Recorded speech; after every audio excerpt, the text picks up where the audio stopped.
Good morning from the Bullitt County Historical Society and Happy New Year. I hope that the year 2021 brings us all much joy and great health.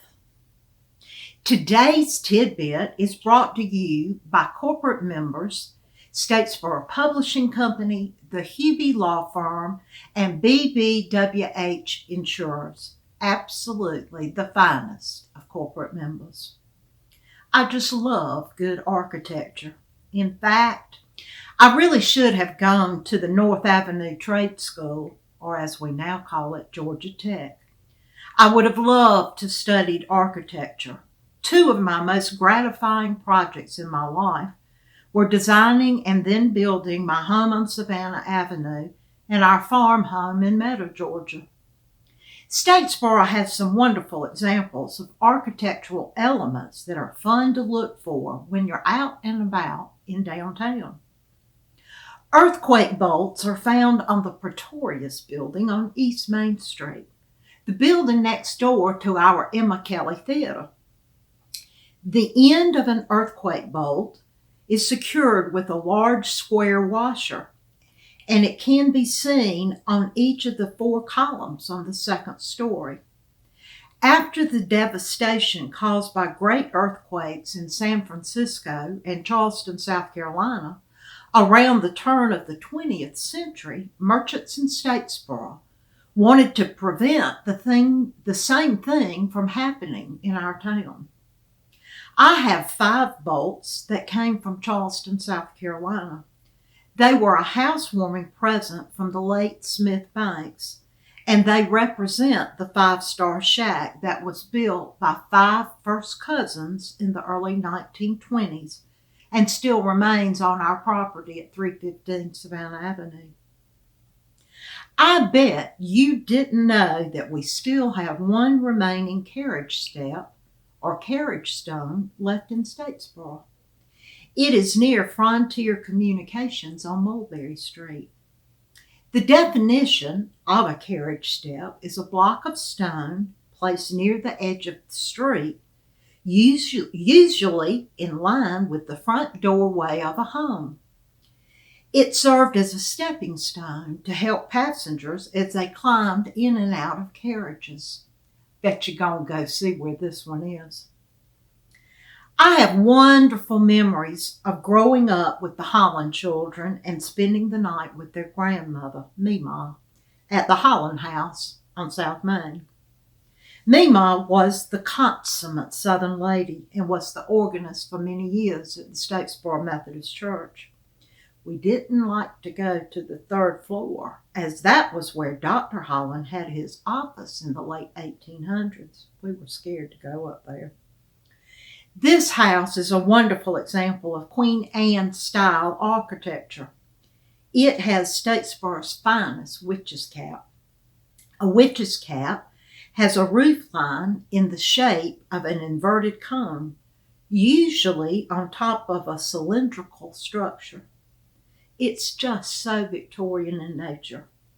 This home was built in 1892 by Dr. Madison Monroe Holland. The home also features gingerbread work, and it's very asymmetrical in shape. Statesboro has 2 fine examples of Art Deco architecture. The Emma Kelly Theater, which was built to be the Georgia Theater, and also the old Statesboro Telephone Company. The theater is located at 33 East Main Street and was constructed in 1936 for Hal Macon Sr., good friend of Daddy's. It was designed by Cletus Bergen, an architect from Savannah. Art Deco style gets its name from the 1925 Paris Exposition for the Decorative Arts and Modern Industry. An emphasis on the future is evident in the streamlined design characterized by parallel lines, rounded corners, and zigzags. The telephone company is located between 9 and 11 South Main Street. The phone company first moved to this location in 1913 and it was renovated in the Art Deco style in the 1930s. The phone company was chartered in 1901 by three men, J.A. Brannon, our first mayor, and J.L. Matthews and C.B. Matthews, who are related to our members, Susan and Charlie Matthews.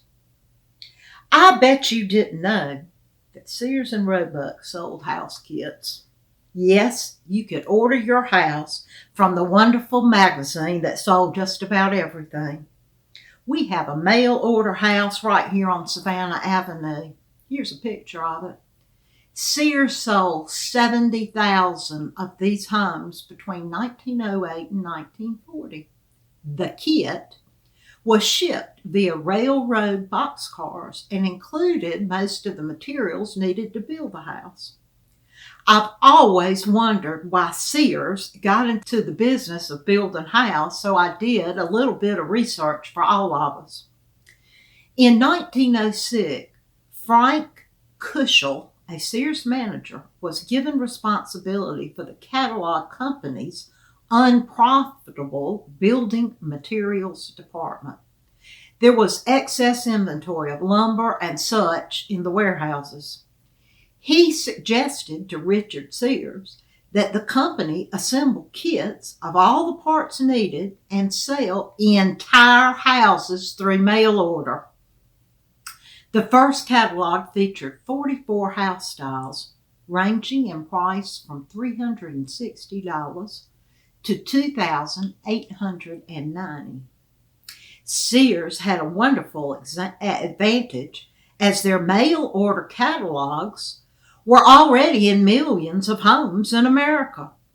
Sears even got the financing business for these homes. Early mortgage loans from Sears and Roebuck were for 5 to 15 years at 6 to 7% interest. Sounds pretty good to me.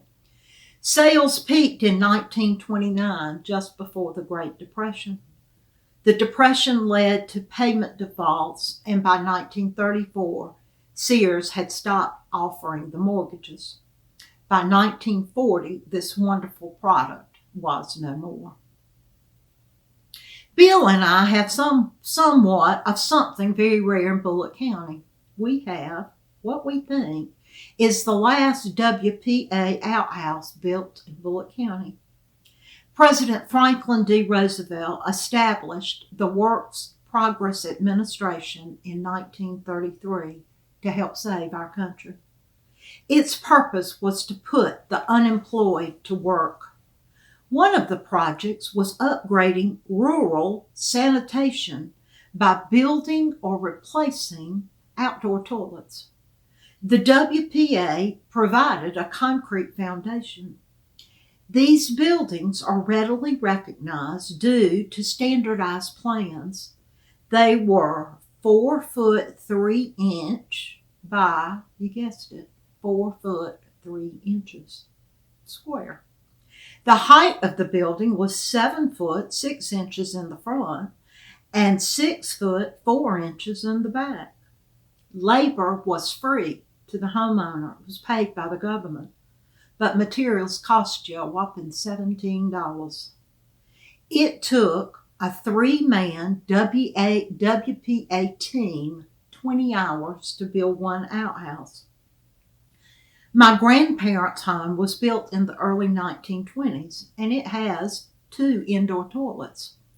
I can only imagine that they signed up for this WPA project to help give others in Statesboro employment.